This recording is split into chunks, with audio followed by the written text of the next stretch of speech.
And what we do right now is mostly what you see on the eastern coast of Canada is Eastern Canada actually imports oil from, Saudi, Russia, Venezuela, US, instead of keeping Canadian oil flowing across Canada, where we had, it's called the Energy East Pipeline. This is back in 2017, I believe it was, when it got axed, but it was a plan.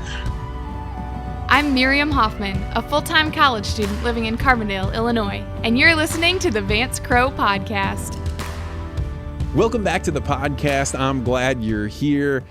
Quick Dick McDick is back. He was one of the most requested podcast guests I've ever had, and after our last podcast, we had a blast.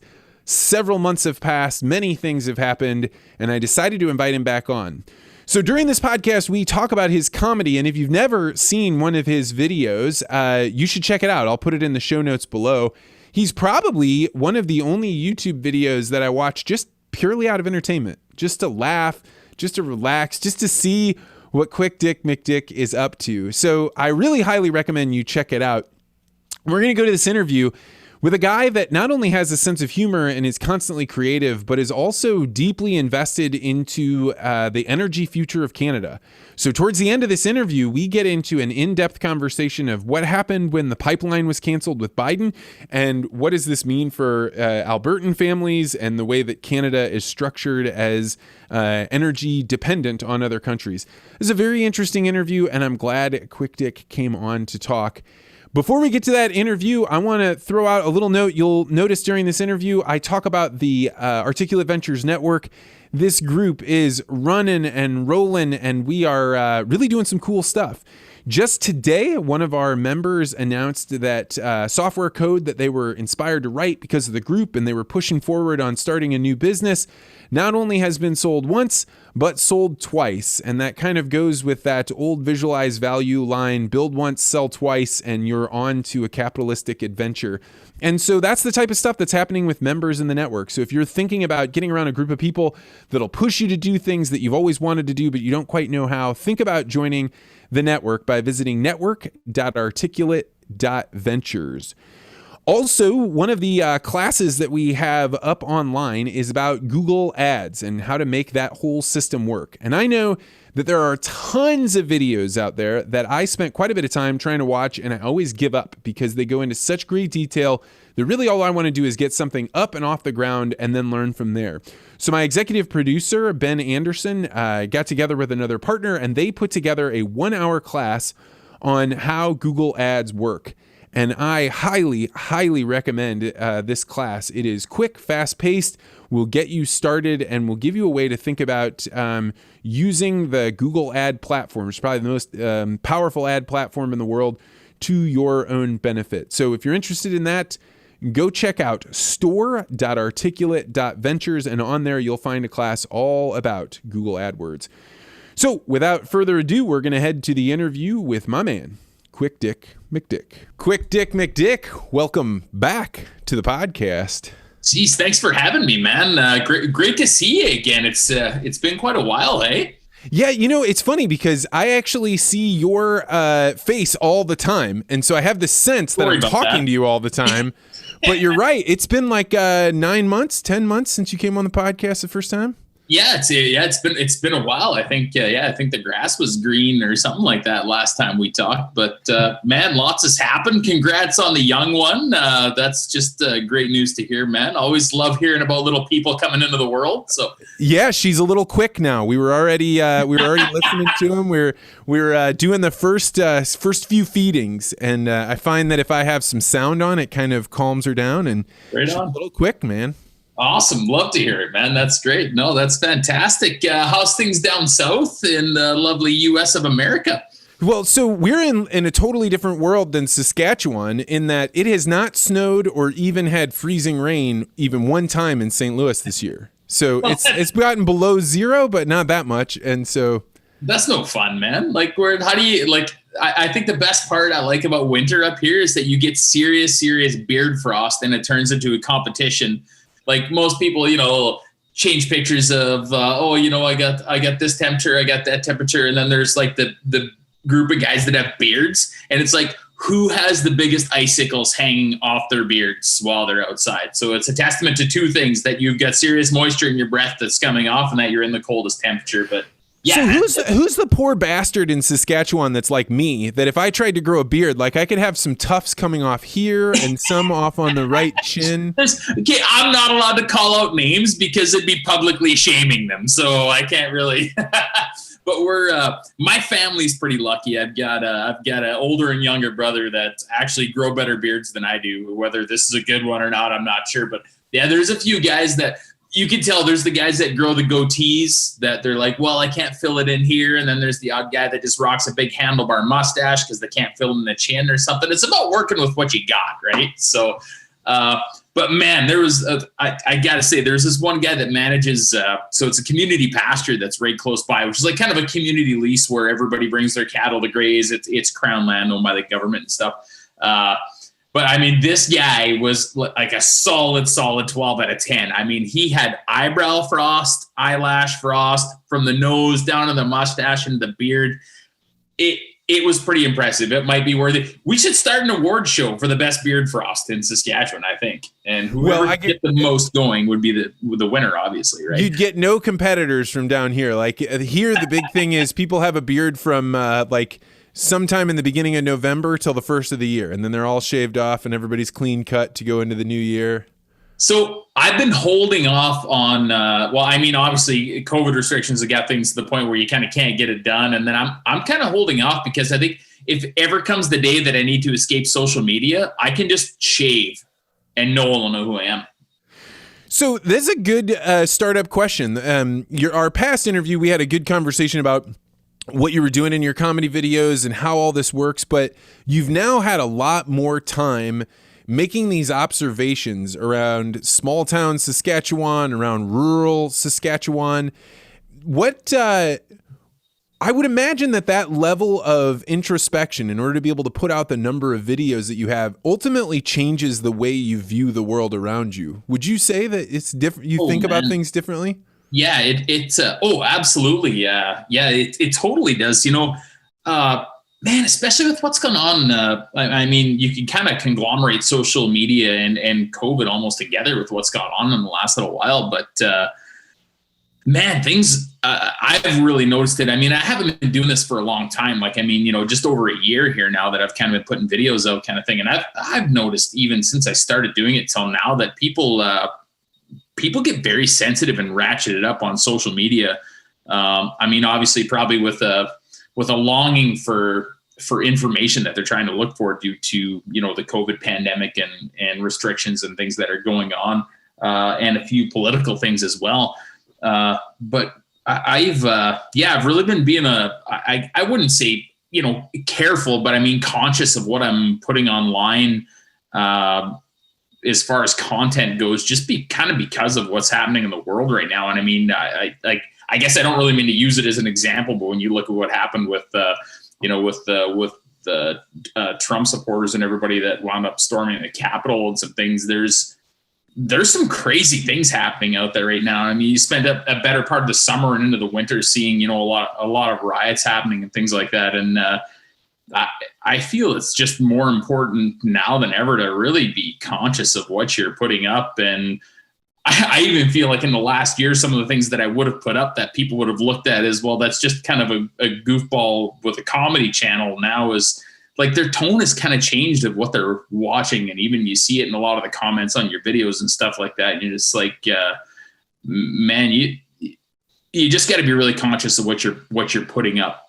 That's comedy's dangerous, right? Because like the whole reason that you have a court jester is because that jester is supposed to keep the king from getting too big of a head, right? So he's the one that can say stuff that makes everybody laugh, everybody feels good, we keep grounded. But if you end up starting to have a situation where the jester's no longer allowed and comedy gets kind of pushed out, then nobody's keeping everybody on the ground, and people take what was meant as lighthearted or fun or kind of a quirky take as aggressive and something they need to destroy. Yeah, very, very much so. And I did a video called the Great Reset.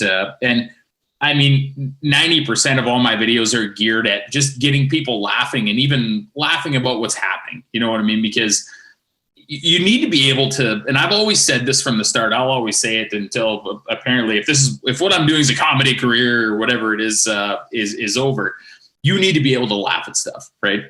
And there's some pretty crazy things going on in the world right now, but it just doesn't change the fact that there's a lot of times I can still look at things and just be like, that is so absurd, it's hilarious kind of thing, because you kind of can't believe that it's happening. But when I did that video, my intent was to just kind of get people laughing at what's going on and the kind of the hypocrisy of a few things that are happening. And oh man, like you go into the comment section of that video and like that is the first one I've done, and it's kind of I'd call, you know, our pandemic and everything that's going on, it's maybe at the height of what's happening. I hope it's at the height of what's happening, you know.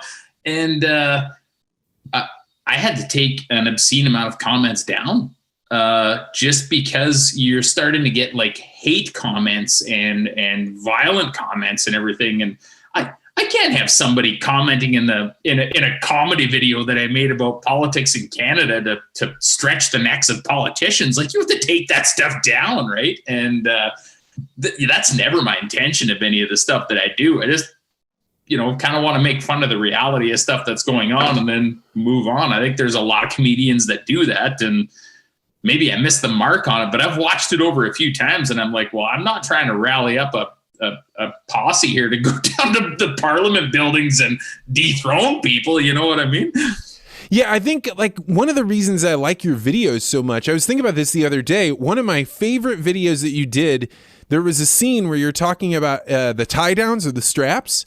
And you're talking about if you don't have eye protection, then the next strategy is just turn your head and like try and like put your hand up. And I was like, Saskatchewan safety shield. You just kind of go like this, right? There is no man on the planet that has not had that happen to them. And there's not one.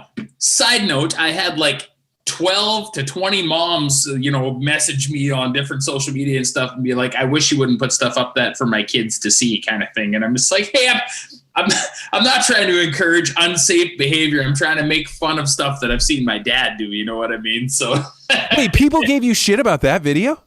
I can promise you, Vance, there's absolutely every video that I do, somebody gives me shit about it, whether it's my own mother or somebody else. So what do you think is going on there when somebody you don't know reaches into your world and tries to tell you like this is the way you ought to do it? What's going on in the mind of somebody that does that? Yeah, you hear a lot of that, and I get, you know, where some people are coming from, and I feel like we'll talk about this too. This kind of ties in maybe to a little bit of energy stuff that I've been talking about that I'll be talking about too. But I get that people get upset. And I think most of the time when you see people get upset about things, 9 times out of 10, it's because they don't understand what's happening. Right. I did or maybe they've had something happen in their life that would cause them to, you know, to have something like that, maybe trigger an emotion within them being like, hey, I don't like what you're doing. Case in point would be, I did a video called Beer Equals Barley. Is a 2-part video just where I went through like the start to finish of a can of beer of how you get it. And I was actually lucky enough to partner with the Great Western Brewing Company right here in Saskatchewan. And we grow Metcalf malt barley that's used in brewing, which is kind of cool. And it was super fun to do, and got to meet some great guys at the Great Western Brewing Company. And that's been the neatest thing about this is you keep getting to interact with people that are very involved in some different things. And from one of the brewers there, I mean, I've learned more about barley in 3 conversations with him than I've ever even knew existed about barley. We grow it, you know what I mean? So that's been really cool. But getting back to the point, there was a time where I just did a shot where I was falling backwards into a load of barley on a truck, man. Right? Oh man, I know where this is going. Okay, but it's so like the thing is people get very very concerned. And I remember as a kid, my parents always told me, you know, you have to be very careful. You don't want to stand in a load of barley and the danger of a bin. And when you start getting a cave action going in a bin, that you can actually get yourself in trouble. And I get it, but it's different when you're on the top of a load, and maybe it's something that I shouldn't have been doing on my video kind of thing, which you kind of don't think of at the time because there's really no way that possibly be able to get hurt doing what I was doing. But if you get a kid in the wrong situation that's doing something like that, I could see how you might be concerned about it. And this parent was concerned because there'd been a group of kids in their community that had actually had a fatal incident involving grain collapsing in a storage unit. So everyone's initial reaction when somebody gets after you on something that you've done or what you're doing, I mean, is obviously get defensive and defend yourself and say it's not that big of a deal. But I think, maybe the more important thing that I've learned of what I've done over the last little while is to try and take it with a grain of salt, and then try and put yourself into their shoes and think, well, why are they coming at you with the accusation or the defense of what they have going on? And just try and wrap your head around that maybe before you respond to it, because everybody's very, very quick nowadays to just, and I'm guilty. I'm guilty 9 times out of 10 to just, hit somebody back with a comment or something like that. But maybe that's what's missing a little bit from society right now, is to just take a deep breath and see where the other person that is having an issue with what you're doing, why they would be coming at you with that issue. Try and put yourself in their shoes before you respond. And after we conversed back and forth a little bit, I realized that she had been a member of this community where they had this tragedy happen. And at that point in time, when you see something like that, and you understand it, you're like, okay, I can understand how you might be concerned about what I did or who might take the wrong thing from what I was doing. And I feel like that's something that's really very quickly deteriorating from our society, especially in the last little while with what's been going on, because everybody's just so up in arms about politics and COVID and the energy, green energy and climate change and everything. There's just, everybody seems very, very oversensitive, and it's hard for everybody to be able to just take 5 and take a breath and just be like, okay, I kind of see where you're coming from, but let's have a conversation about it instead of fighting about it. You know what I mean? Yeah, I run a network, and part of the online group, they get together and they do all kinds of interesting things that are not normally associated with the internet. So we have this thing called Circular Firing Squad, which is like a debate. So we take a really controversial topic. Anybody that signs up can come. But the expectation is, before we get started, everyone has to go around the horn and say, this is what's going on in my life right now. And the expectation is, if you say everything's good, then you're probably not saying the truth, right? Like, hey, I got my bosses going on. Last night I was fighting with my spouse, or I had this whatever. And you find that I don't know that people go any easier on anybody else for that, but I do think there is this sense of like, oh, I can hear Mike's frustration, and I maybe don't have to have all of his frustration feeling like it's being pointed at me and I have to be defensive. And I think that the whole world of social media strips out all of those things, and they say, if there's any emotion laden in this comment, it's all about me, and I should be able to push back on that, or at least that's the way I feel. Yeah, man. Yeah, absolutely. And that's, I feel like that's a very good observation.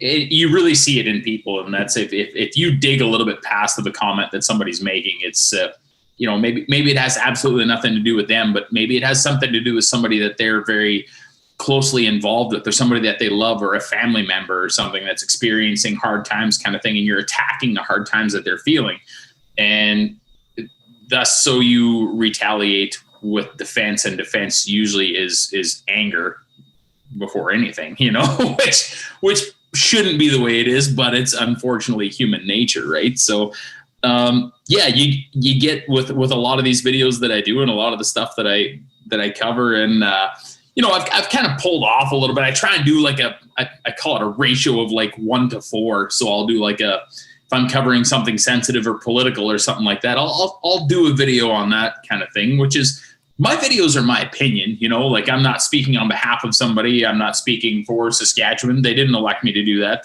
Scott Moe was the one they elected to do that. I'm not speaking on behalf of Canada.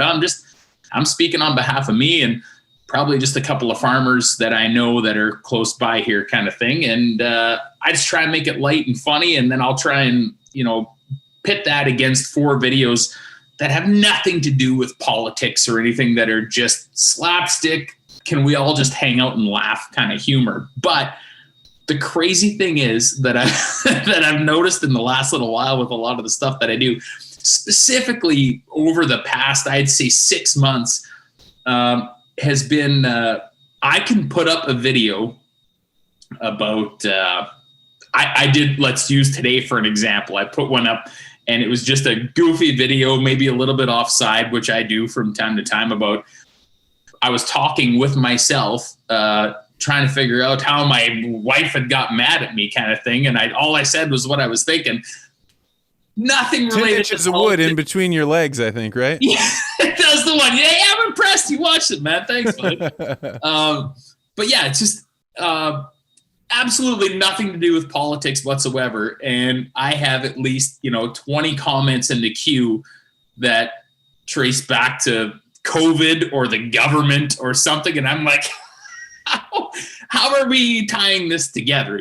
This is just supposed to be a goofy video that can make you, was the point of it, is just to make you forget about everything that's going on in the world and just be able to sit down, watch a video and laugh and be like, that's funny, man. That happens to me too, and that's, I try to counter the 1-to-4 ratio with that kind of thing, but it doesn't seem to matter how much you try and keep that ratio right.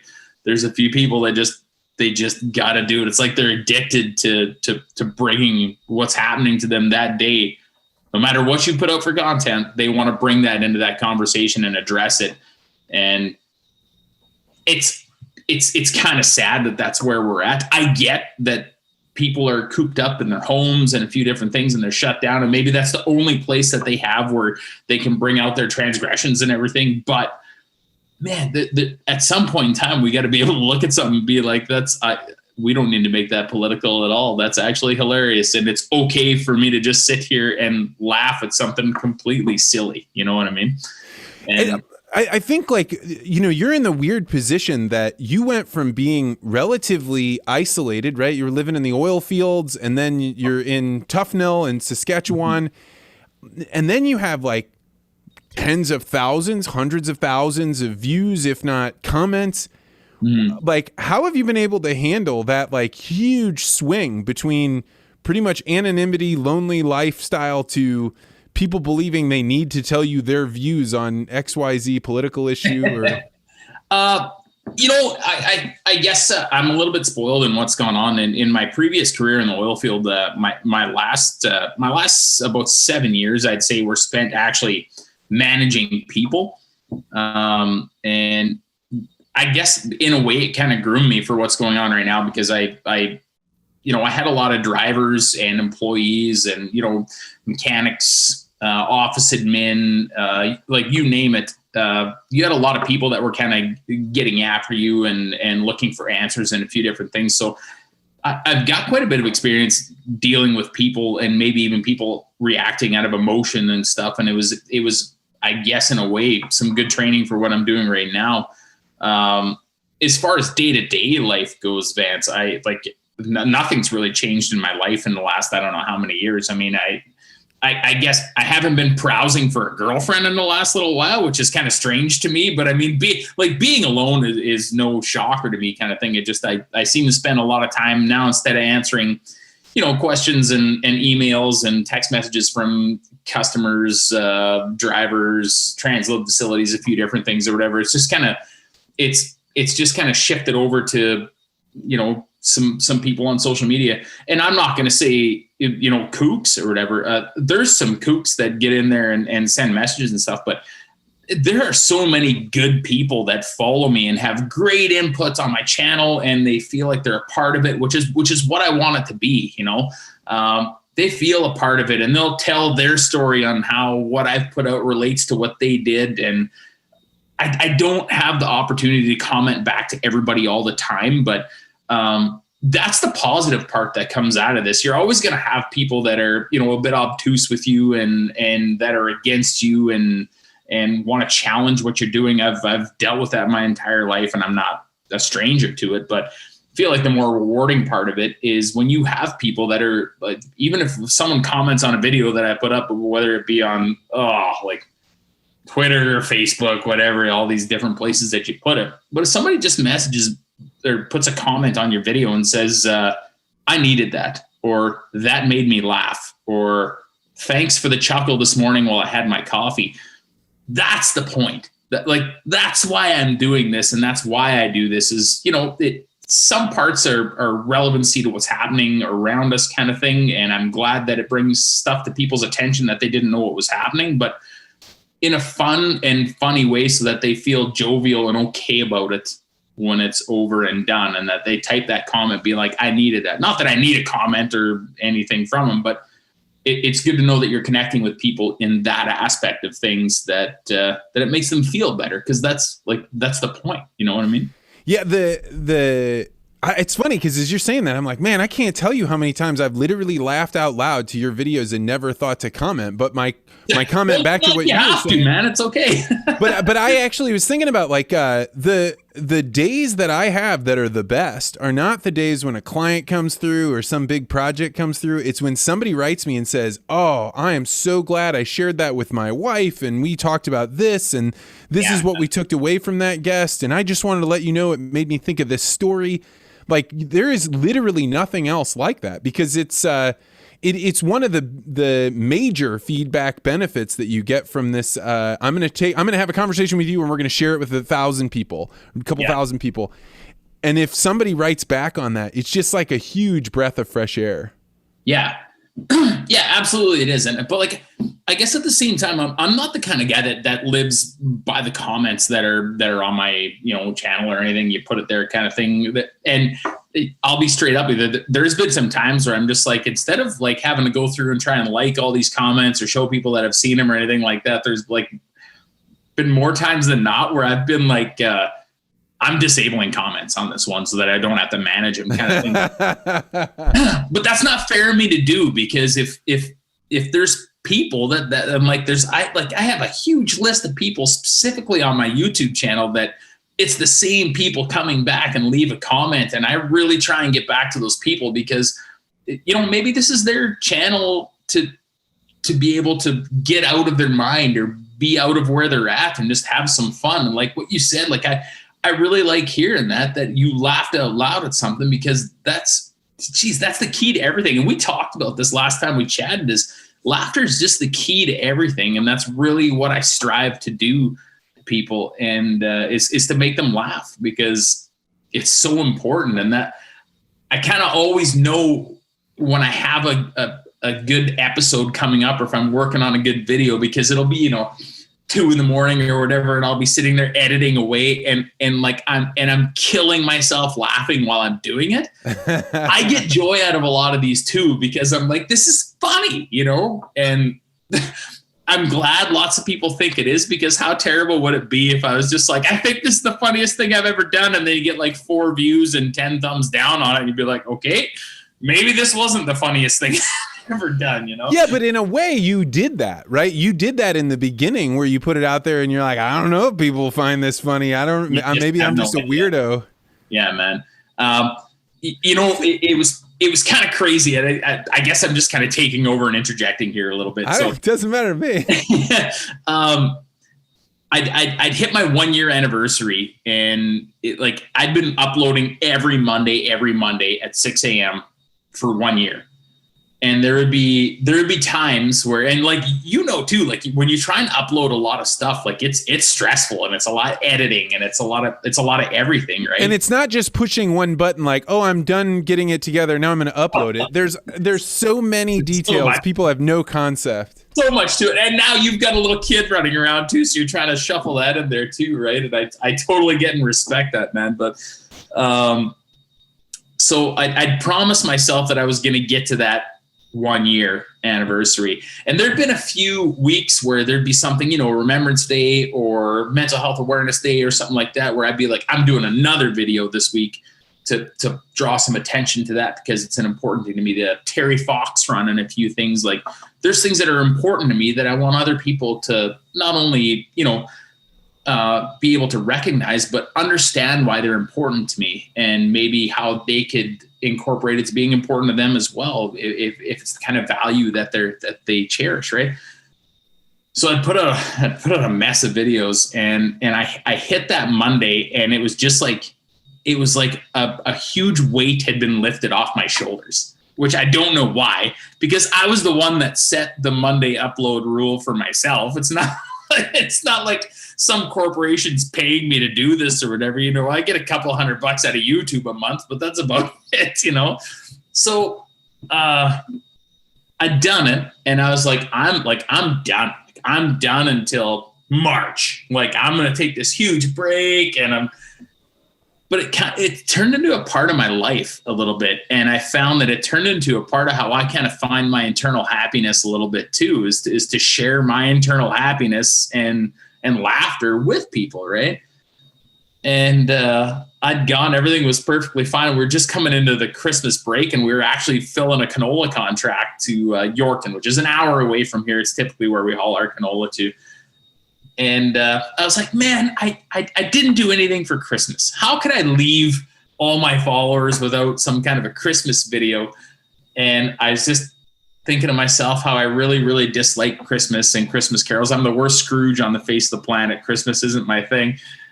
And I'm driving Blue Ball down the highway hauling canola to Yorkton, and I hear Christmas Carol come on. And I just kind of, for some reason, it popped into my head. It's lovely weather for a grain haul together with you, because I'm out here hauling grain. And I was like, man, could you imagine if there's a Christmas Carol called Grain Haul instead of Sleigh Ride? By the time I got to Yorkton, I sat in line for an hour and a half. I had the whole thing written and started recording it, and then put it out. And it was like there was no stress, and I had it ready to go like 4 days before the next Monday was ready to go. But it's crazy how naturally things start coming to you when you kind of take the pressure off of it. You know what I mean? And I specifically remember sitting that night, editing everything together to make it match the music and everything, and just killing myself laughing in the basement, thinking like, this is the funniest thing I've ever done. And it's after I said I was going to quit and take a couple of months break kind of thing. So it's really strange how that happens, where it's just like you gravitate naturally towards laughter and stuff that makes you feel good. You know what I mean? And I guess the point I'm trying to make is I really hope that emulates to the people that watch it or get involved with it, and why I want to try and respond to comments and do all this stuff, because if they feel how I feel with a lot of it, well, that's the point, man. When you think about the experience that you had, the epiphany or the eureka thing, that is a well that so many people would love to have, that if you found the well, right, like it's a little hard to leave it, right? Like if you do know how to tap into something that's deeply creative and allows you to ask questions and whatever that is, I mean, like, it's not a moral responsibility for you to make YouTube videos, but I really feel like if you have found the muse, then you owe her something. And I don't think you can just walk away. I get you. And that's definitely, it's crazy to say that, because that's absolutely crossed my mind. I mean, more than once. It's just like, there's a lot of times where I've just been like, I'm just like, I'm mic drop, and I'm like, that's enough of this kind of thing or whatever. But then you do it and you start doing something else. And I even found myself today in the bitter cold outside, doing our thing or whatever. I find myself driving by places, and I'm unintentionally like planning my next video in my head kind of thing. I'd be like, I think this is what I'm going to do. And I could do that there, and I could do this here. And that's what the mindset that I've set of rules, like, you need to stay away from this for a little while. You can't rein something like that in. If it wants to go, you let it go. But I think the more important thing is to not force it to happen, to just let it happen kind of thing. And so that's kind of why, like, I've taken that Monday upload schedule away and just kind of let it go. And when it's time, and you do one and you put it up. And I'll try that for a little while and see how it goes. And like, that being said, I've had the chance to do a lot of podcasts and, some Zoom appearances with Cargill and a few other people. I got a couple other ones, with some real estate groups and some stuff coming up or whatever. And before, I wasn't doing any of that. I was only focusing on doing uploads. And so, it's just a little bit of a focus shift, and try and make it so people can interact with you and ask you questions and stuff. And yeah, it's and then try to navigate it through the times that we've got going on right now, which are a little bit crazy, right? So it's I guess it's just a matter of trying to keep people elated. That's it. That's just the goal. And I think what I've found is if you keep people elated, it keeps me elated. It keeps me happy. If people are laughing and liking it and not being completely offended and driving people into fits of hysteria over it, well, hell, I'll keep doing it. I'm struck by the idea that, most comedians, what they want is to have a room full of people laugh. And they can imagine a larger room than the one they're in, or maybe a larger one than that one, and maybe a little larger. But on some level, there's some capacity limit. Maybe you get a stadium once, right? But in the world of YouTube, the views are infinite, or they have the potential to be infinite, or in the millions or billions. So as you've watched the ticker go up and your average view count get to a certain point, and then another point, and then another point, does the feeling of satisfaction, because if you got the same views that you were getting 5 months ago, it'd be really different for you than does that bother you at all? That's a great question, man. And I think the thing is, I don't look at myself, to be honest, as a comedian. I don't think I'm a comedian at all whatsoever. I'm just a guy that just puts stuff together and tries to make people laugh. But I think I have it easy versus a stand-up comedian, because if you put up follow me on this one, but if you put up a video and let's say you get, 20,000 views on it and 1,000 thumbs up and 20 thumbs down and a whole bunch of negative comments and stuff or whatever, it happens over a period of time where I'm not looking at my phone or computer or everything all the time and being I wonder how this one's doing kind of thing. I take those situations and I actually put myself into, somebody like Kelly Taylor, Brett Butt. There's a lot of great, Saskatchewan comedians here. And I think to myself, could you imagine standing in front of a crowd?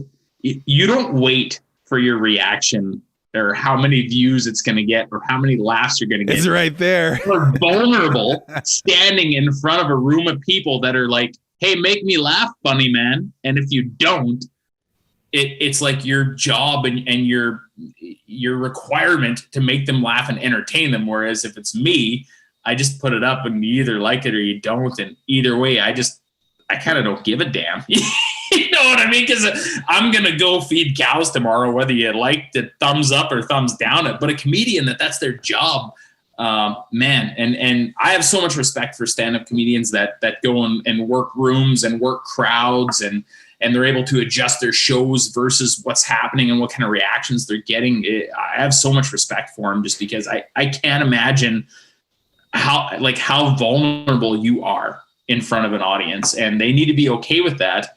And not only do they need to be okay with it, they need to be able to react to it and to change what they're doing, like working with an organism versus me. I can take a shot 3 or 4 times if I don't like it and pick the one that I like and put it out there. And so what, right? So kudos to anybody out there that is a stand-up comedian, because that stuff's not easy, man. And I've actually heard you interview a few stand-up comedians, and I love hearing what they have to say, because they're like, I'll work on a joke for this long and polish it and my delivery and all this stuff kind of thing. And that's kind of what put me into this mindset, was actually listening to a few of your podcasts, because I'm just like, that doesn't apply to me at all, because if I don't like what I've done, I'll just redo it and I'll be like, yeah, that one's better. And then I'll edit it in and go, right? I was going to argue with you when you started that, of being like, I'm not a comedian. And I was going to be like, I think you are. But you're right. Like, comedians, when that kind of phrase of be funny, man, right? I'm always struck that's a little like taking a jiu-jitsu fighter and putting him up on a stage and being like, be tough. And you're like, well, how can I be tough? Like, I need to react. I need to be tough in response to something. But yours is creation, almost like theater or movie writing or something like that. Yeah, absolutely. And like, I guess like if you like, quote unquote, I use it loosely, time in the spotlight, if that's what you want to call it. I mean, it's been mostly during, the COVID pandemic, where there's no live gatherings, no live shows, no live anything going on. I've only done one live appearance where, I actually talked in front of a crowd. It was about a group of 300, and it was in the town of Humboldt, which is right close by. And I got to work with a guy that had organized the event, and he had a career in broadcasting and some stuff. And we kind of hit it off. We just met before the event, and we kind of hit it off, and it was basically a question and answer where he was asking me the questions and I was giving the answers, but he made it so easy because he was just kind of lobbing me softballs the whole time that I could just hit out of the park. And like, that makes it pretty easy. You know what I mean? So it's a lot of the situation you put yourself into, but I love Q&A. I always, so good. I have always wanted to be like, hey, give me a talk where all it is your people ask me questions. Like, maybe I'll do like a 5-minute thing, but the question and answer, that bounce back and forth, the crowd, like when I have a good Q&A section, so like I'll go give a talk 35, 40 minutes.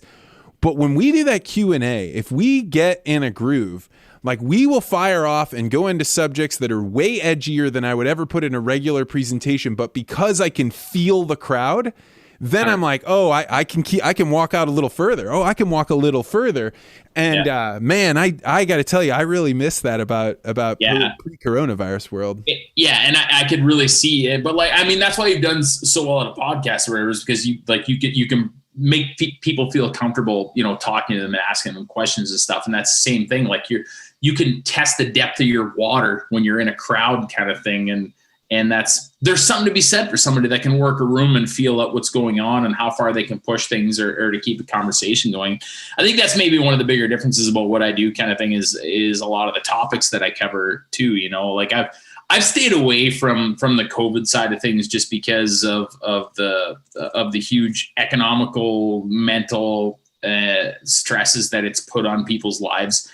And there's a lot of division and a lot of people finding different misinformations and informations and a lot of different things. And, with the amount of stress that it's caused society, I guess the way I say it is that, like, out of respect for what's happened with the COVID pandemic, I've tried to stay completely away from it. I try and support, our health officials around here that are doing their best to try and make things work. And the rest of it, I just stay out of, because you get so many people that are up in arms about PCR tests and masks and all this stuff or whatever. And I'm just going to keep farming. You guys have your fights there. But, when it comes down to things like energy and fossil fuels and different things like that, I mean, that's kind of stuff that I've stayed on, or some more political issues in Canada, just because, it's stuff that affects not only myself, but, my parents, my grandparents, my family and stuff like that. And when you see different policies and stuff that your government's bringing in and whatnot, and you're more or less a frontline worker to that. If I was a frontline worker in COVID, I'd have an opinion on it kind of thing, but I'm not. So I let the frontline people do their thing. When it comes to, food security and oil and gas and stuff, I'd consider myself a frontline worker to that. And I've got an opinion on it. I mean? So speaking of what's going on in the world with energy, Canada, the U.S., we had a pipeline going. We got past the protesters. You guys, like, all moving forward, and now that's all seems to be on the rocks. What's going on with the pipeline? Yeah, so KXL actually just got canceled. So that was when President Biden was sworn in. That was his first order of business, was to remove the XO from Trump to axe the KXL, the Keystone XL pipeline. That was actually running south out of Alberta down in Saskatchewan into the States, and it was actually under construction. They had several hundred kilometers of this pipeline already laid in the ground, and that immediately put 1,000 workers out of work in Alberta.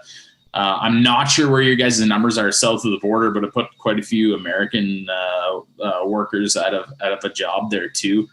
And that was pretty troubling. I guess considering the fact that the Alberta government had invested $1.5 billion into this pipeline construction at that point in time. And it's Biden had stated in his election platform that if he were elected, he was going to cancel it, kind of thing. So I don't think there was a lot of people that were, very surprised by what happened. But I think there was a lot of people, well, maybe not a lot of people, that were surprised about the lack of pushback that came from our federal government in Ottawa.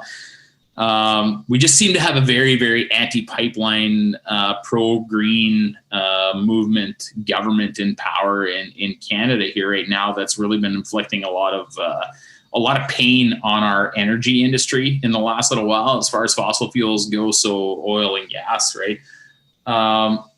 And it's concerning. It's really concerning. What are Canadians telling themselves about why this happened? I mean, it's one thing to be like, well, President Biden wanted to cancel it, but he has to have push or pressure behind him to do it. So what's the story? And that's where the web starts getting pretty deep or whatever. But I mean, we don't do ourselves any favors in Canada because we are at a point where we're not really energy sufficient, right? Or we don't look after ourselves by staying within the borders of Canada. It was one of the videos that I did called Energy East, kind of this summer there, where we're our crude oil comes from Alberta here in Canada. We're also one of the second largest oil producers in Canada here in Saskatchewan. And what we do right now is mostly what you see on the eastern coast of Canada is Eastern Canada actually imports oil from, Saudi, Russia, Venezuela, US, instead of keeping Canadian oil flowing across Canada. Or we had, it's called the Energy East Pipeline. This is back in 2017, I believe it was, when it got axed, but it was a plan from TC Energy, with a pipeline. It was only 1,500 kilometers of additional pipeline that needed to be built on top of existing infrastructure, which would have taken oil from Hardisty, Alberta, all the way to the refineries in St. John's, New Brunswick. Alberta crude requires a little bit of special attention to be able to refine, and we actually don't supply enough of it to Eastern Canada. And what wound up happening is TC Energy got kiboshed after our fearless leader Justin Trudeau took over power in Canada here. And what we've done lately is in the wave of the pandemic that's been going on, we actually wound up having to issue a whole bunch of special permits for it. But we actually shipped several loads of crude from the oil sands in Alberta, which actually wound up having to come backwards down up to the existing Trans Mountain pipeline into the coast of BC, and then we're shipping it on tankers via the Panama Canal. Oh my God! Around up through the Gulf of Mexico to a refinery in New Brunswick. That sounds definitely greener. That definitely sounds like a. Because oil tankers run on hopes and dreams. Right? Yeah, that's right. That's what they run on.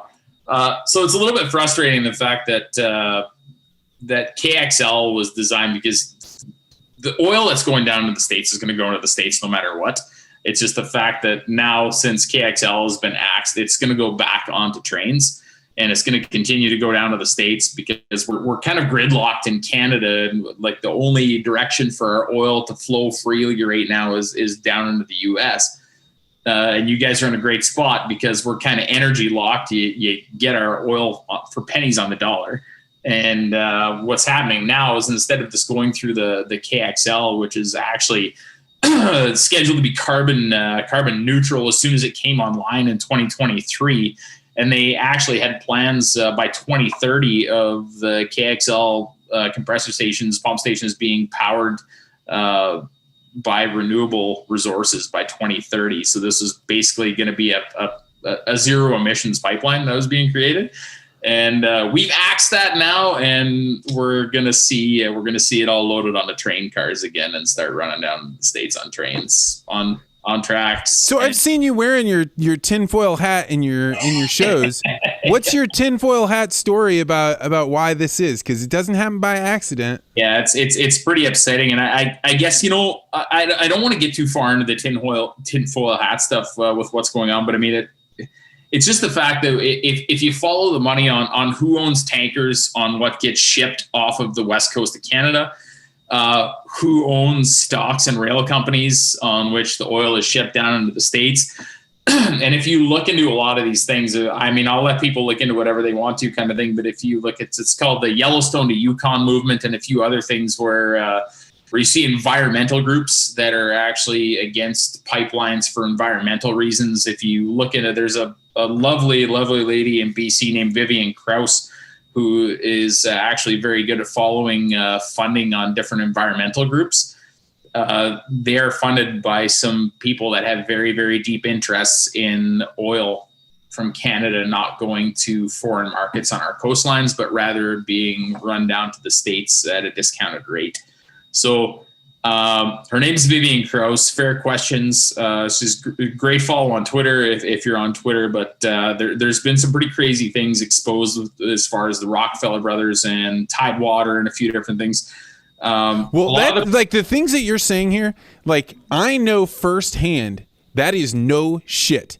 Like I have a friend that his wife, she works for land trusts, and basically that is put money and we're going to say that it's buying these land trusts, but we're actually going to use this for an environmental war chest that is essentially an arm of the Democratic Party.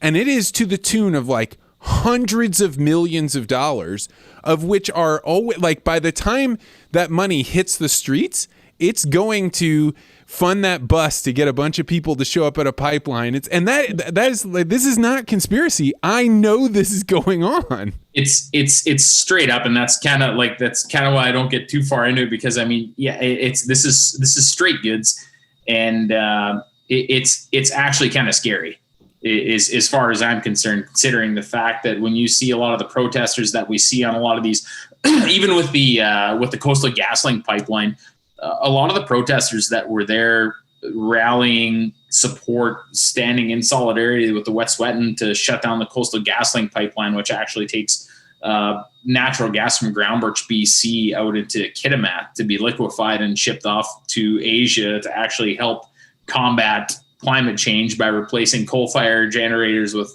liquid natural gas for way less emissions, therefore reducing global greenhouse gas emissions.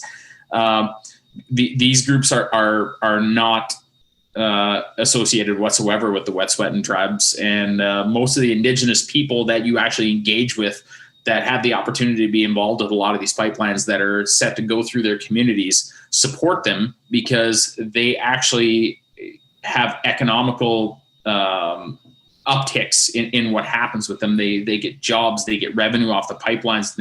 A lot of these indigenous people support what's happening and have nothing to do with the protesters that are protesting against it. And there was a great video that came out of Ontario with some people that were blocking off intersections in Ontario, which has absolutely nothing to do with the Coastal GasLink pipeline.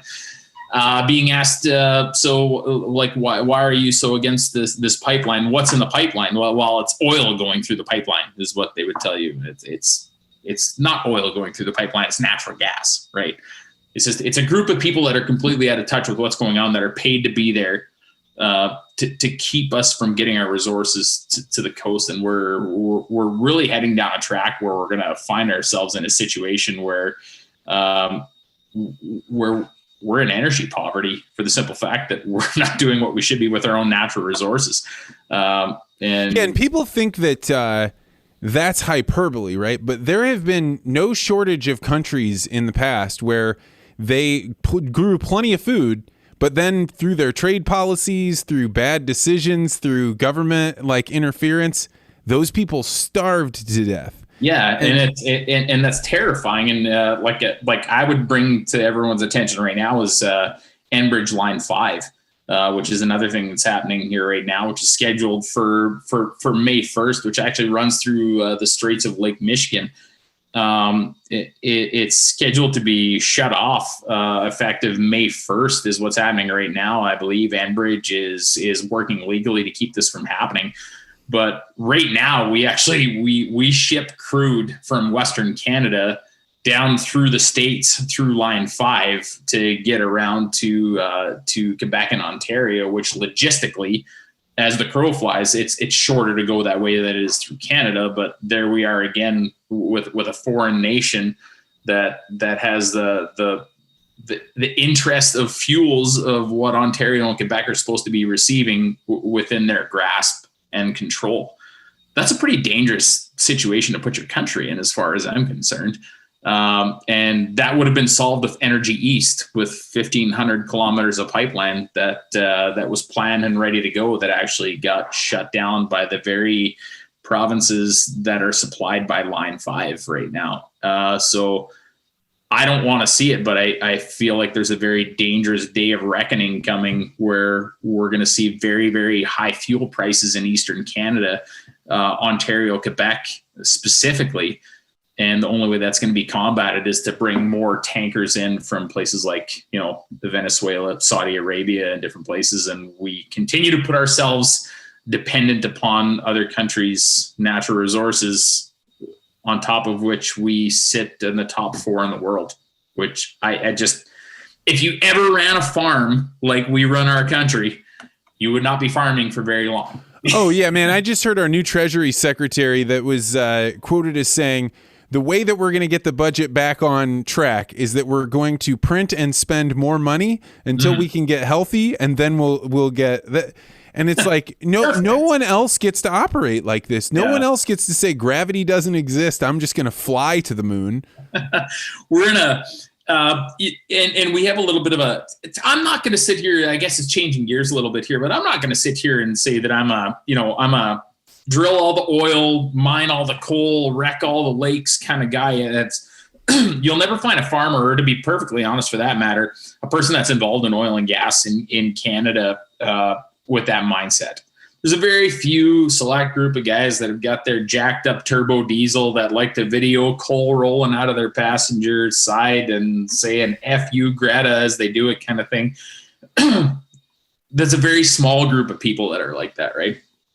Farmers are stewards of the land, and I've worked extensively in the Canadian oil and gas industry, and I'm looking right at you, and I will tell you that we are one of the most environmentally responsible groups in the oil and gas industry in Canada.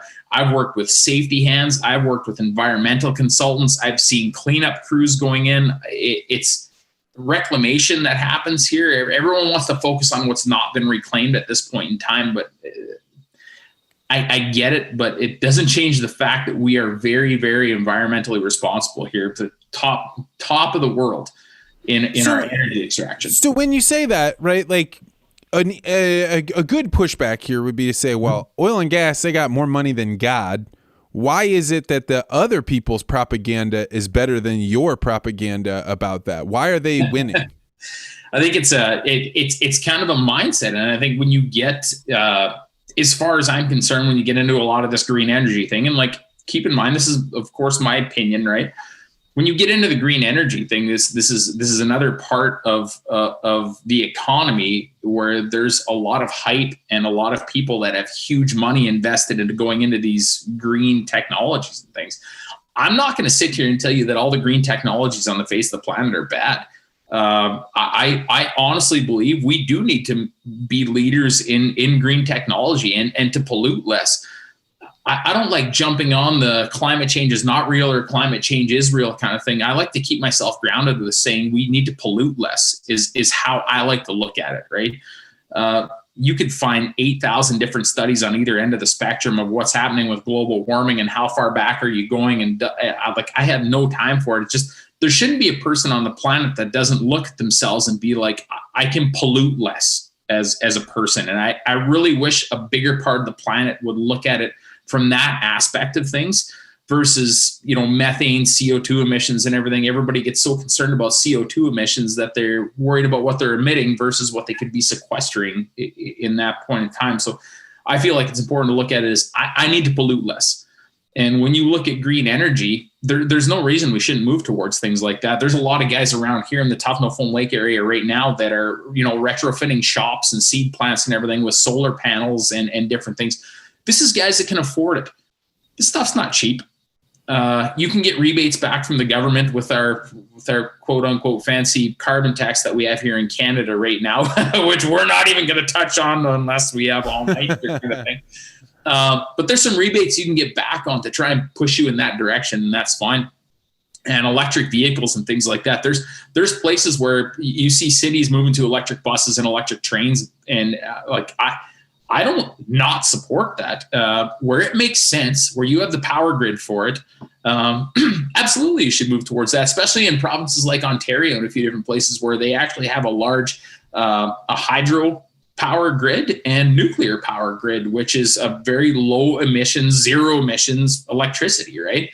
But when you get out into the sparsely populated areas here out in Saskatchewan, Alberta, and a lot of different places, we rely on coal and natural gas fired electricity. So even though you might switch over to like an electric powered car, let's take Saskatchewan here, for example. We have 350 charging stations throughout the province of Saskatchewan right now.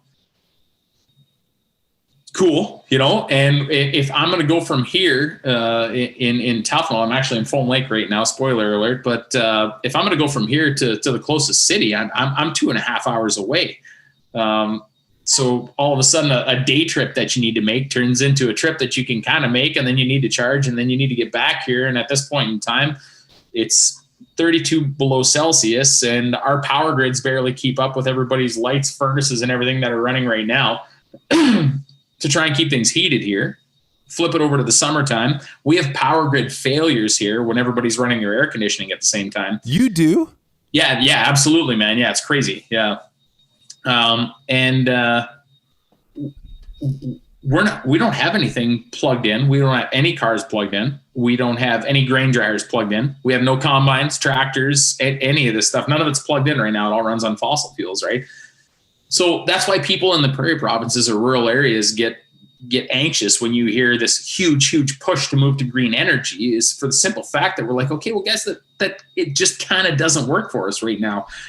I'm not saying that, ma and pa that just commute back and forth, say somebody lives in town here and they drive to bumper to go work a parts job through the day.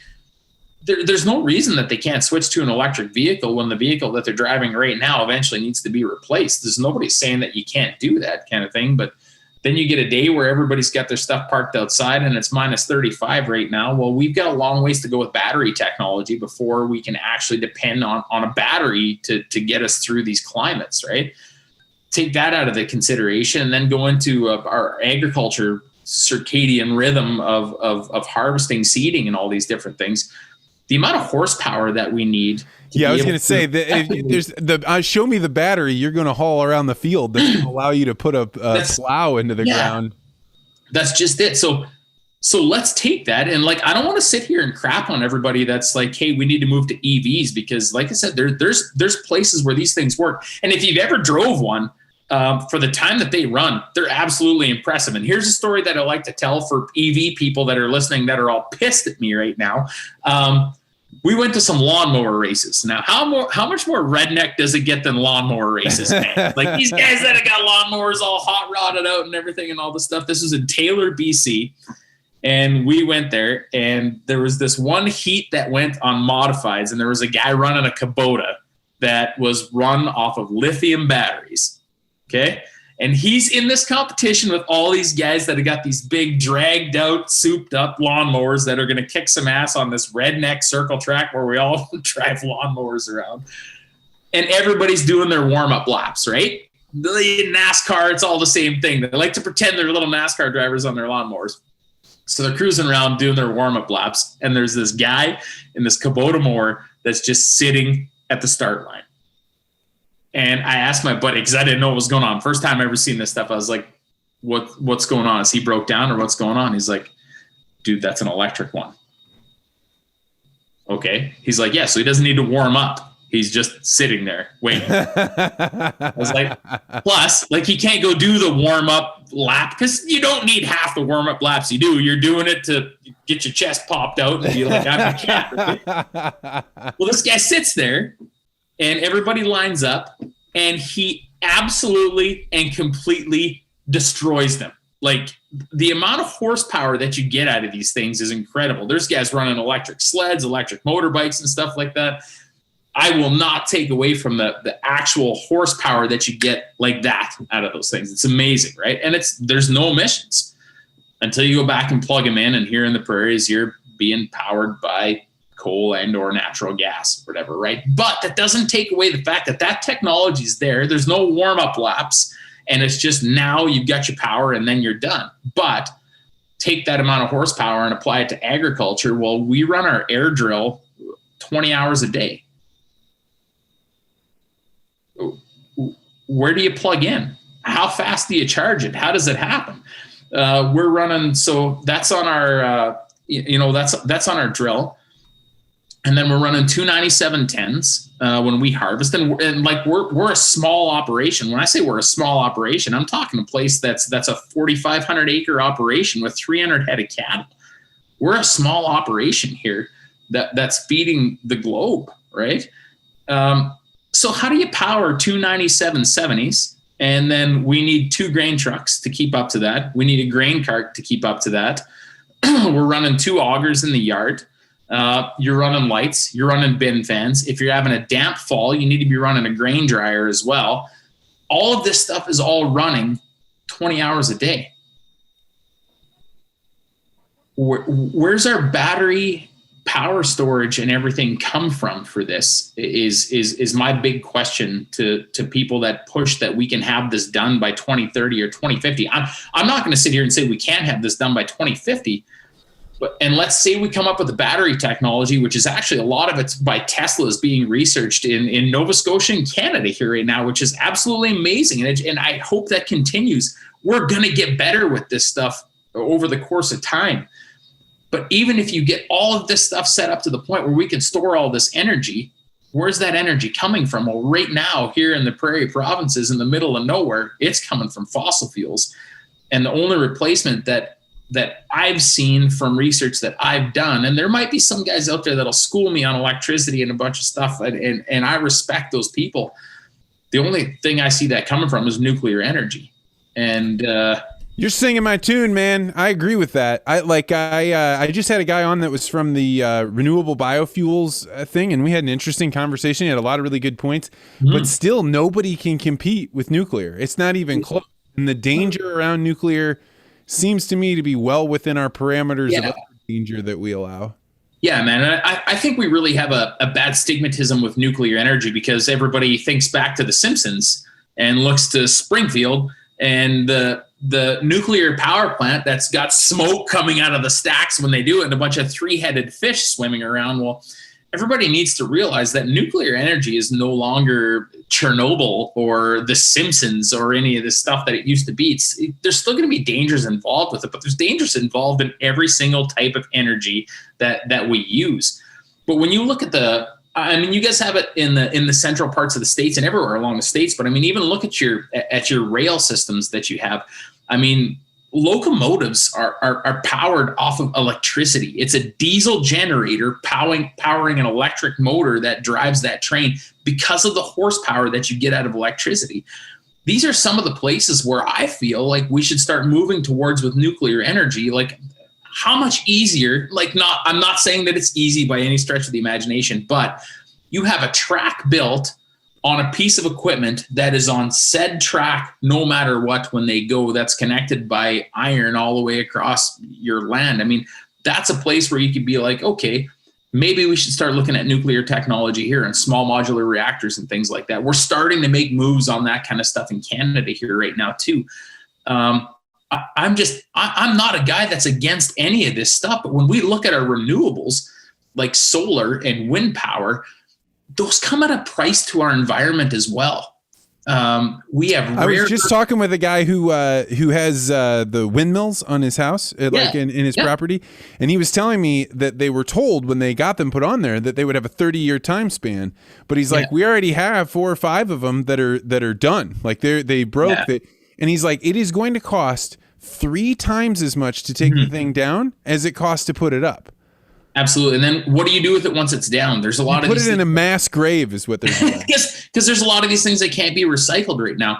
I am not going to sit here talking to anybody. I will no longer do it on my YouTube channel. I'm not going to sit here and call this stuff down, because if I built a home tomorrow on my place that's north of Tufnell, Saskatchewan by 5 miles, I would absolutely incorporate solar energy into it, because what it's going to do to my residence, a small residence like what I've got, is it is going to take away a load that is on the power system that I have coming in there.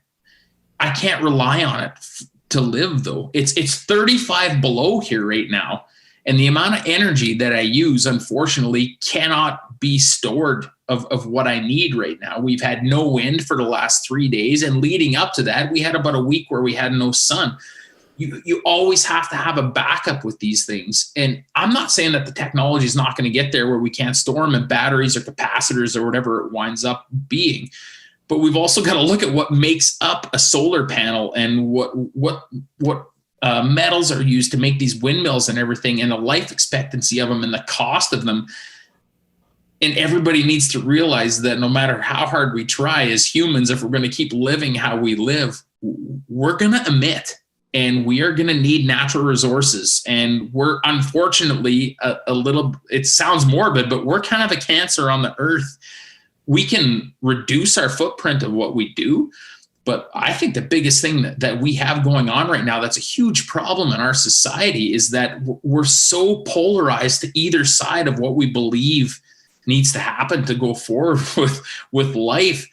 I'm sick to my stomach when I hear Elizabeth May in Canada say that oil and gas is dead, because I understand from rural Saskatchewan, where we grow a huge amount of the food that the world eats, that it's more the world that's dead without oil and gas, not us. We're kind of going to make it if our power goes out tomorrow, because we have the crops and the chickens and the cows and everything here that we're going to make it. But it's the people that live in these big centers that are on this huge push to drive out oil and gas that don't understand that it's oil and gas right now that's really keeping them alive. And I don't want to put it to them that way, but that's such a sensitive subject. And how do you get people to understand that? Well, I'm going to keep trying to do it with a little bit of humor and some real life stuff to see what it takes to get, farm to table kind of thing. But it's kind of terrifying when you see the amount of things that are going on right now in the world, where people are just trying to stomp out oil and gas like it needs to happen tomorrow. We can phase away from it. It's always going to be there to help support us, maybe as a support system, not as our primary, but man. So as you think about the people that are phasing it out, like in the United States, we just watched, you can have a president one day that is supporting a pipeline, 1,000 jobs. Next day, it's all done.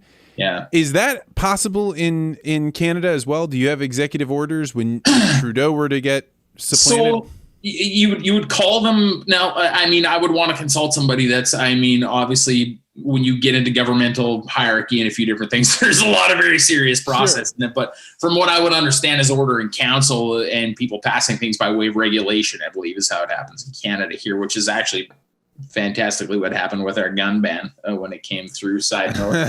I believe we talked about that before, but I think that's kind of what's really is going to damage progress. Specifically when you see our big polarization between different political parties right now, where you have one that believes so far to the right side of what's going on here and the other that believes so far on to the left side of what's going on here, is when you have, like, say what happened in Canada. I wouldn't say we had a conservative government before we had our Liberal government come in. So it was Stephen Harper before Justin Trudeau came in. I wouldn't have said that conservative government was as hard right as our now government is hard left kind of thing. But you're really starting to see these huge swings in what's going on. And I think that those swings are going to be the biggest thing that will damage countries other than anything, is because you have a governmental party that comes in that is about to just start reversing. And I think you guys are starting to watch it now. And I'm kind of scared to see what's going to happen, because you've had a government in that's quite hard right. And now you have a government come in that is going to spend the next 4 years basically reversing what that government's done to try and move things their way. Then what happens if that government changes again in the next 4 years? Then instead of something kind of being somewhere generally in the center of what's going on to be good for a country, you have a country that just starts being a big pendulum that doesn't spend enough time in the bottom getting done what they need to get done to keep progress happening. Like, does that make sense? 100%. I mean, and the only people that thrive in a pendulum swinging are the oligarchs that get to the top, right? They're the people that are like, hey, it's either going to be my team or the other team that's in power, and we're just going to switch off. But the people in the middle that are getting wiped out by this pendulum, they have no, like, a guy like me, I literally don't have time to pay attention to all of this. But it seems like it's absolutely insane how much can change by one signature. I don't want to be in a place where one person gets that much power. And who does? The only person that does is the person who's their guy in power.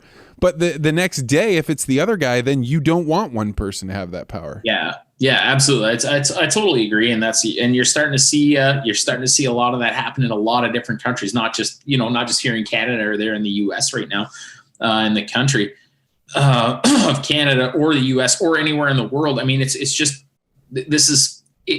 concerning for the simple fact that we're just not showing progress with anything that we do now. It just seems to be one side just spends time dismantling what the other side has done. And nobody's building anything together. It's like a sin. It's a mark of original sin. Yeah, if you work with the other side to build something. Yeah, it really is. And I can't really attest to U.S. politics because, to be honest, I don't follow U.S. politics very closely. Good, man. I can't even keep up with Canadian ones 9 times out of 10, right? But I mean, if you look back into the days of, our former governments, when you get back into the Chrétien days of the Liberals and a few different things, I mean, you didn't see this huge pendulum. I mean, it was more, a liberal government that would kind of run closer to the center line, and then a conservative government that would run a little bit closer to the center line kind of thing. But now it's like that pendulum is starting to pick up some really big momentum, and you can see it doing damage to a lot of the stuff, and it's pretty concerning. So do the people in Canada have as much, like right now, there is a sense in the United States, whether you're on the left or the right, that you don't really like the media, that the media seems to be like not on our team. And is that going on in Canada as well? Yeah, it absolutely is. And I would attribute most of that to social media. Have you seen the documentary, The Social Dilemma? I'm familiar with it. I haven't actually watched the whole thing. I went through it, and it's interesting. And if you watch what happens with your social media and some different things, I can see what they're saying. And I just think that we're getting to an age where we're more tapped into what's happening more than any age of people has ever been. And I think that's a dangerous thing in some situations, because you get to the point where you can find whatever you want on the internet to make you feel okay. Confirmation bias, right? You're just like, you can find it and you'd be like, I found this article that says what I believe, so I'm going to go with that kind of thing. And I had a little bit of a reality check, because I have a member within my family that works in renewables and a few other things. And we get into some pretty interesting debates because we have different political views as well. But the difference between us versus anybody else that you'll ever debate with is we respect each other and we love each other. And we've always been taught since we were kids that you can sit down and have a conversation with somebody, and you can respect the other person that you're having the conversation with. You can respect their opinion, and you owe them as much to listen to their opinion and where it's coming from as they do you to listen to your opinion and where it's coming from. And that's how healthy conversations come about. And that's how healthy debates are built. And that's where good solutions come from, is when you can respect both sides. And I really feel like what I see a lot of the times, which I'm consciously trying to do better on my social media, is not to immediately fight somebody that even comes fighting at me or with a bad tone towards me. We need to calm down. And like I said, much earlier in the podcast here is you need to try and understand where that person's coming from and why they feel that way. And I think I found a little bit of traction with what I do in some of the small debates. I don't spend a lot of time debating on like Twitter and YouTube, because it's kind of a waste of time. But I always do try and invite people to come to Tufnell for a beer, and we can all put our phones down and have a conversation with our phones on the table and just have a conversation like what we're having right now, right? I think that's one of the great things about your videos is, so I talk on this podcast a lot about somewhere versus anywhere people. So anywhere people are like I was. You went to college and you wanted to leave, and then you wanted to go live in the cosmopolitan world, and you end up valuing the broader world as opposed to where did you grow up, the people that you're around somewhere. And when I watch your videos, right, all of a sudden you're like, I'd really like to know what the Tufnell, go there and get the fast food that you talk about, and yeah, man, you gotta have a Peg Mac meal. They're so good, man. and I think that's when you think about what the danger of social media is, somebody could be living in Tufnell just like you are, and they become so engrossed in what's going on in their phone somewhere else that they don't enjoy the benefits of Tough Nil, right? That the thing that you've cultivated into something rich and bountiful and things that people tune in to learn more about passes them right by, even though it's just down the street. Yeah, no, I appreciate you saying that. And that's, I think that's such an important thing that people need to try and stay focused on. And I've consciously found myself doing it and have made a conscious effort. It's just been in the last month here, actually, taking over into a new year. I try and be more conscious about how much time I spend on my phone, on social media, because I found myself in a spot where I was like, you know what, I'm really losing touch on what my goal is here, because you actually find yourself falling into this well of gravitational pull and into the dumpster fire that social media is, so to speak, kind of thing. What's the longest you've gone without Twitter? Oh man, like the thing is, if I'm doing something, I can put it down and not touch it. If I'm focused on something, I could go days without it. So I did a month of it. I did a sober October, and part of it was giving up Twitter.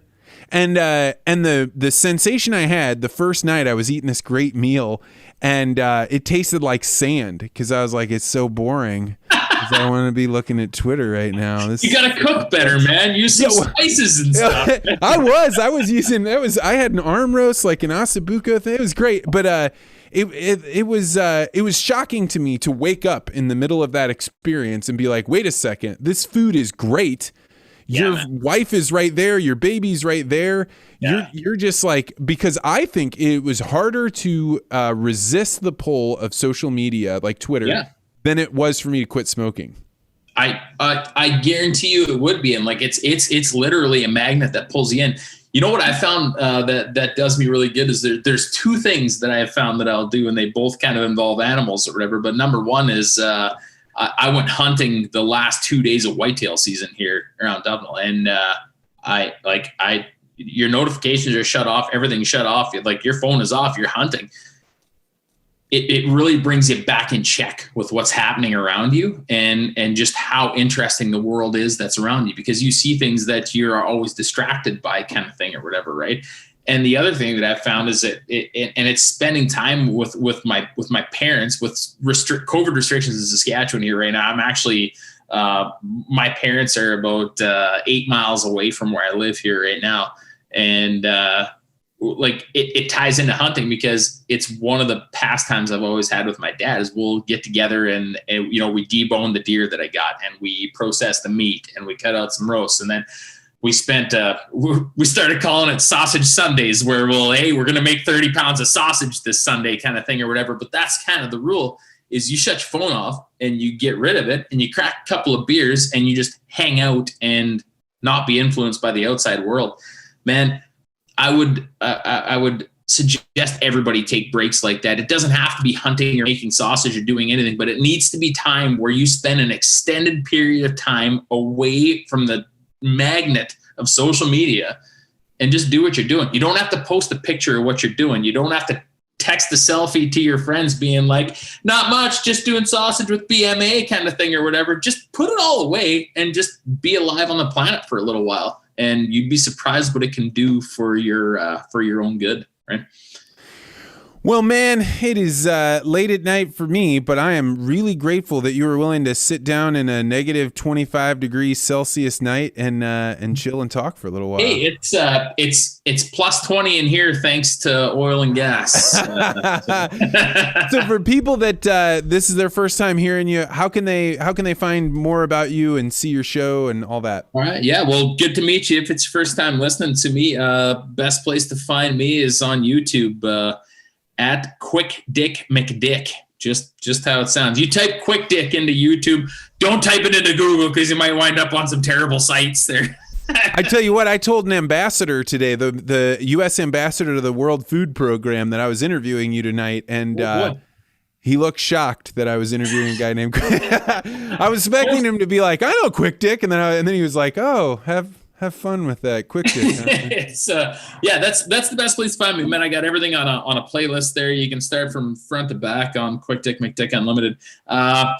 Instagram is QD McDick. Facebook is Quick Dick McDick. Twitter's at Quick Dick McDick. I'm on TikTok for some reason. I don't know why. It's all the same stuff anyways. And I got a website. It's not that impressive. It's quickdickmcdick.ca, but I've got a line of clothes out here that are actually made in Canada, which has been quite a little journey that I've been on. But yeah, we do hats and hoods, sweaters, bunny hugs, we call them in Saskatchewan, t-shirts and all that stuff. And yeah, it's just if you just want to laugh and have some fun, go check it out. And if you don't, it's all good. You know what I mean? So I think you are doing something deeply important, and I'm glad to hear that it's your muse that's calling you to do it. So I'm really glad you came on here, but keep going, man. Go all the way. I will, man. I really appreciate you reaching out to me again to get me back on. It's always good talking with you. And I feel you're doing the same way. You run a great podcast, and I really like hearing what you draw out of a lot of your guests that you have on. And I don't podcast that often. So I remember when I approached you the first time.